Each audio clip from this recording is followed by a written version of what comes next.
అందరికీ నమస్కారం. Welcome to our channel. Sajjala Bhargava Reddy, Sajjala Ramakrishna Reddy గారి సుపుత్ర రత్నం. ఈయన గారు జగన్మోహన్ రెడ్డిని మించినటువంటి సైకో. ఎంత పెద్ద సైకో అంటే ఉచ్చం నీచం లేనటువంటి మనిషి. చూడ్డానికి ఇట్లేమో అద్దాలు పెట్టుకొని చాలా అమాయకుడి మాదిరిగా, సౌమ్యుడిలాగా, మంచివాడిలాగా ఎంతో అమాయకత్వం ఉట్టిపడేటటువంటి ఫేస్ను పెట్టుకొని చాలా ఇన్నోసెంట్గా కనపడతాడు. కానీ లోపల మాత్రం ఇతన్ని మించినటువంటి ఉన్మాది ఇంకొకడు ఉండడు.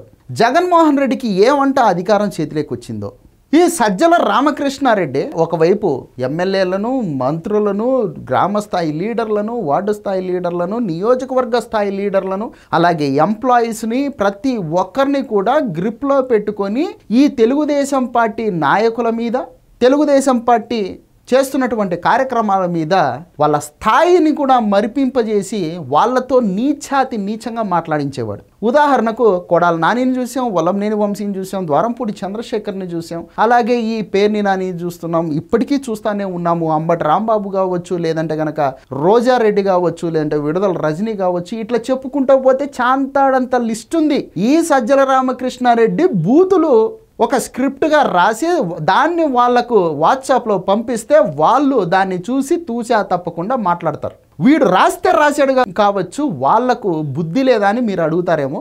ఇంకేం చేయలేం. జగన్మోహన్ రెడ్డి లోపల ఉన్నటువంటి ఒక మానసిక వికలాంగుణ్ణి సంతృప్తి పరచడం కోసం అని చెప్పేసి ఈ బ్యాచ్ మొత్తం నిరంతరం పనిచేస్తూ ఉంటుంది.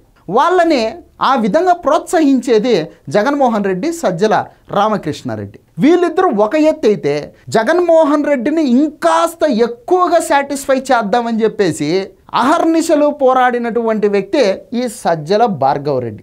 వీళ్ళ నాన్న నాయకుల చేత తెలుగుదేశం పార్టీ నాయకులను, జనసేన పార్టీ నాయకులను, పవన్ కళ్యాణ్, నారా లోకేష్ని, చంద్రబాబు నాయుడిని తిట్టిస్తే ఈడు మాత్రము సోషల్ మీడియా ఇన్ఛార్జ్గా పదవి తీసుకొని జగన్మోహన్ రెడ్డి దగ్గర నుంచి సోషల్ మీడియా వేదికగా సామాన్యులు కావచ్చు, లేదంటే తెలుగుదేశం పార్టీ కార్యకర్తలు కావచ్చు, లేదంటే జనసేన పార్టీ కార్యకర్తలు కావచ్చు, ఎవరైనా సరే జగన్మోహన్ రెడ్డి చేస్తున్నటువంటి దారుణమైనటువంటి పరిపాలన మీద వ్యతిరేకంగా మాట్లాడితే వాళ్ళ మీద విచ్చలవిడిగా తన సైకో మందతో పడిపోయి వాళ్ళ పర్సనల్ డీటెయిల్స్ని సైతం బయటికి లాగి, వాళ్ళ ఫోటోలను సైతం బయటికి లాగి, వాటి మీద మార్ఫింగ్ వీడియోలు వేయడము, మార్ఫింగ్ ఫోటోలు వేయడము, మహిళలైతే గనక వాళ్ళ ఫోటోలను న్యూడ్ ఫోటోలుగా తయారు చేసి వాళ్ళను బెదిరించడాలు, హింసించడాలు, ఇంకా తెలుగుదేశం పార్టీ కార్యకర్తలు కానీ, జనసేన కార్యకర్తలు కానీ ఎవరైనా సరే వీటన్నిటికీ కూడా భయపడకుండా ప్రభుత్వం తీసుకుంటున్నటువంటి ప్రజా కంటక పరిపాలన పైన మాట్లాడితే వాళ్ళ మీద విచ్చలవిడిగా కేసులు పెట్టించి వాళ్ళను జైళ్లకు తోసి ఈ విధంగా హెరాస్మెంట్ చేశాడు ఈ సజ్జల భార్గవ రెడ్డి. వాళ్ళ నాయన 6 ఆకులు చదివితే ఈడు 12 ఆకులు చదివినాడు. దేంట్లో? శాడిజంలో. జగన్మోహన్ రెడ్డి 36 ఆకులు చదివితే ఈ భార్గవ రెడ్డి 76 ఆకులు చదివినాడు శాడిజంలో. జగన్మోహన్ రెడ్డిలో ఉన్నటువంటి ఒక సైకోని, శాడిస్ట్ని ఎల్లవేళలా సంతృప్తి పరచడమే మనోడు చేసేటటువంటి పని అనమాట. వీడికి డిజిటల్ కార్పొరేషన్ నుంచి లక్షల రూపాయల జీతాలు, మళ్ళా ఇతగాడి కింద ఒక సైకో మంద, వాళ్లకు లక్షల్లో జీతాలు. ఇవన్నీ ప్రజల సొమ్మే.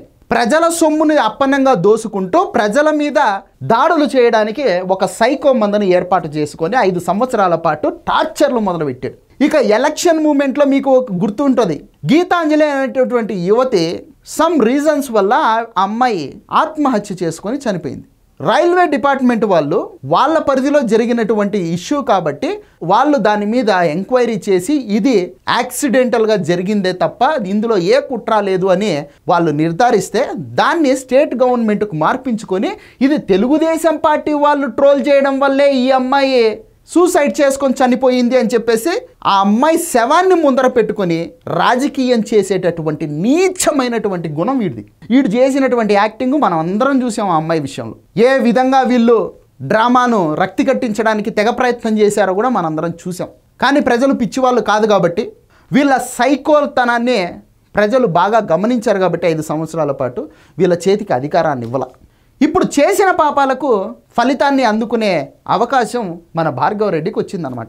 సోషల్ మీడియాలలో ఏదైతే ఈ విపరీతమైనటువంటి జుగుప్సకరమైనటువంటి ధోరణికి చరమగీతం పాడాలని చెప్పేసి డిప్యూటీ సీఎం పవన్ కళ్యాణ్ గారు, నారా లోకేష్ గారు ఇనిషియేట్ తీసుకోవడం జరిగిందనమాట. దాని మీదనే రాష్ట్ర ప్రభుత్వం ఈ సోషల్ సైకోలను అరెస్ట్ చేసి జైళ్లకు పంపుతూ ఉండేటటువంటి పరిస్థితి.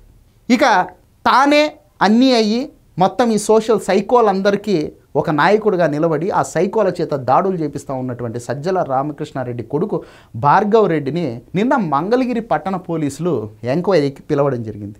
ఇలా తన మీద కేసులు పడతాయని తెలుసుకున్నటువంటి ఈ భార్గవ్ రెడ్డి గవర్నమెంట్ మారిన వెంటనే వేరే దేశానికి పారిపోవడం జరిగింది. తర్వాత అక్కడి నుంచి హైకోర్టులో పిటిషన్ వేసుకున్నాడు ముందస్తు బెయిల్ కోసం. అక్కడ కూడా చిక్కు ఎదురైంది. తర్వాత సుప్రీంకోర్టుకి వెళ్ళాడు. సుప్రీంకోర్టులో కూడా చివాట్లు దీనొచ్చాడనమాట. నీలాంటి వాళ్ళను అసలు ఎందుకు మేము వదిలిపెట్టాలి అని చెప్పేసి సుప్రీంకోర్టు సైతం వీళ్ళ మొహాన ఊసినటువంటి పరిస్థితి. ఎందుకు అంటే వీళ్లకు అధికారం ఉందనేటటువంటి దురహంకారంతో గతంలో అమరావతి ఇష్యూ మీద ఏదైతే హైకోర్టు తీర్పునిచ్చిందో ఆ హైకోర్టు జడ్జీల మీద కూడా జుగుప్సాకరంగా పోస్టులు వేయించాడు ఈ సజ్జల భార్గవ్ రెడ్డి. ఆ కేసు కూడా నడుస్తూ ఉంది ఇప్పుడు కోర్టులో. సో ఇంత ఉన్మాదంగా ప్రవర్తించేటటువంటి వాడిని మేమెందుకు వదిలిపెట్టాలి అని చెప్పేసి కోర్టులు సూటిగా అడగడం జరిగింది. మీలాంటి వాళ్లకు కనుక ముందస్తు బెయిల్ కానీ లేదంటే బెయిల్ కానీ ఇస్తే మీలాంటి వాళ్ళను తయారు చేయడానికి మేము సహకరించినట్టు అవుతుంది. కాబట్టి మేము అటువంటి ధైర్యం చేయలేము, మీకు బెయిల్ ఇచ్చేటట్టు ప్రసక్తే లేదు అని చెప్పేసి సుప్రీంకోర్టు హైకోర్టు ఓపెన్గా చెప్పడం జరిగింది. దాంతో గత్యంతరం లేక చేసేది ఏమీ లేక ఈయన గారు నిన్న మంగళగిరి పట్టణ పోలీస్ స్టేషన్కి ఎంక్వైరీకి హాజరవ్వడం జరిగింది.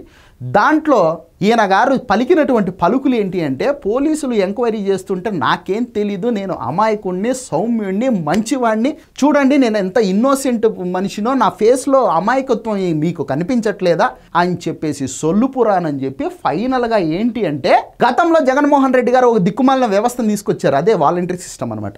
ఆ వాలంటీర్లు ఈ విధంగా ఉన్మాదంగా సోషల్ మీడియాలో పోస్టులు పెట్టారంట. ఈయన గారికి ఏం సంబంధం లేదంట. సోషల్ మీడియా కోఆర్డినేటర్ ఈయన. లక్షల కొద్ది డబ్బులు డిజిటల్ కార్పొరేషన్ ద్వారా దొబ్బి తినింది ఈయనకు తెలియకుండానే ఆ వాలంటీర్లు వచ్చి జుగుప్సాకరంగా న్యూడ్ ఫోటోలు, మార్ఫింగ్ ఫోటోలు వేసి ఇష్టం వచ్చినట్టు సోషల్ మీడియాలో ప్రవర్తించారంట. ఈయనకేం తెలియదంట పాపం. ఈయన శుద్ధపూస. ఇదిగో ఈయన గారు ఎంతటి అమాయకుడో ఈయన గారు అంతకు నాలుగింతల అమాయకుడు అనమాట. కనపడుతున్నారు చూడండి, ఇద్దరు దొందే, ఎవరికి ఎవరు తగ్గరు. ఈయన ఒక సైకో, ఈయన ఇంతకంటే పెద్ద సైకో. ఈ ఇద్దరు సైకోలు చేరి రాష్ట్రంలో ఒక పెద్ద సైకో మందను తయారు చేసి ఎవరైనా సరే వాళ్ళకు వ్యతిరేకంగా మాట్లాడితే ఇష్టం వచ్చినట్టు ప్రవర్తించేటటువంటి పరిస్థితి.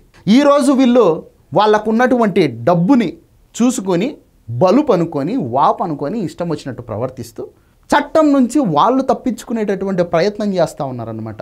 ఫైనల్గా వాలంటీర్ల మీద నెపం తోసేసేటటువంటి పరిస్థితి. వీళ్ళ పార్టీని నమ్ముకొని రాజీనామాలు చేసినటువంటి వాలంటీర్లు వీళ్ళ మోసాన్ని గుర్తించక పాపం రోడ్ల మీదకి వచ్చి మాకు ఉద్యోగాలు ఇవ్వండి బాబోయ్ అని చెప్పేసి కూటమి ప్రభుత్వాన్ని అడుక్కుంటూ ఉండేటటువంటి పరిస్థితి. కానీ వాళ్లకు తెలియనటువంటి, వాళ్ళు మర్చిపోయినటువంటి విషయం ఏంటంటే వాలంటీర్ వ్యవస్థను డిమాలిష్ చేసి వెళ్ళిపోయినటువంటి వ్యక్తి జగన్మోహన్ రెడ్డి. 2023 డిసెంబర్లో వాలంటీర్ వ్యవస్థను 2000 చేయాలి వాస్తవానికి. కానీ జగన్మోహన్ రెడ్డి చెయ్యకుండా వెళ్ళిపోయాడు. ఎందుకంటే జగన్మోహన్ రెడ్డికి స్పష్టంగా తెలుసు 2021లోనే 2024 ఎలక్షన్లలో నేను గెలవను అని. సో జనాలలో కూటమి ప్రభుత్వం మీద వ్యతిరేకత తీసుకొని రావాలి కాబట్టి ఆ వ్యవస్థను కంటిన్యూ చేయకుండా ఆయన అక్కడితో కట్ చేసి వెళ్ళిపోయాడు అనమాట. చేసే పాపాలన్నీ జగన్మోహన్ రెడ్డి గారే చేస్తారు, కానీ దానికి పర్యవసానాలు మాత్రం వేరే వాళ్ళు ఎదుర్కొంటారు. ఎందుకంటే ఈయన గారు అంతటి టాలెంటెడ్ క్యాండిడేట్. ఆయన చేసే దుర్మార్గాలన్నింటినీ ఎత్తుకొని పోయి వేరే వాళ్ళ మీద వేసేస్తారనమాట. పాత సినిమాలలో నాగభూషణం గారు ఉంటారు, విలన్ అనమాట. ఆయన గారు ఏ లంగలత్తుకూర పని చేసినా కూడా దాన్ని ఎత్తుకొని పోయి హీరో మీద వేసేస్తూ ఉంటాడు. పాపం హీరో అమాయకుడు దొరికిపోతాడు, పోలీసులకు జైళ్ళల్లో మగ్గిపోతూ ఉంటాడు. మేజర్గా మనము ఎన్టీ రామారావు నాగభూషణం కాంబినేషన్లో ఇట్లాంటి సీన్లు బాగా చూడొచ్చు. సో ఇప్పుడు ఆంధ్రప్రదేశ్లో నాగభూషణం లాంటి విలను మన జగన్మోహన్ రెడ్డి. ఈయన గారు చేసే పనులన్నిటిని ఎత్తుకొని పోయి చంద్రబాబు మీద వస్తూ ఉంటాడు. ఆయనకేమో ఆ బురదను కడుక్కునేదానికే సరిపోవట్లే, ఇంకా ఆయన గారు ఈయన మీద ఏం చేస్తాడు. సో ఫైనల్గా ఏంటంటే మన సజ్జల రామకృష్ణారెడ్డి గారి సుపుత్ర రత్నానికి కూడా జైలుకు వెళ్ళేటటువంటి సమయం ఆసన్నమైంది. ఇది వీడియో. ఈ వీడియో నచ్చితే లైక్ చేయండి, సబ్స్క్రైబ్ చేయండి, షేర్ చేయడం మాత్రం మర్చిపో. Thank you.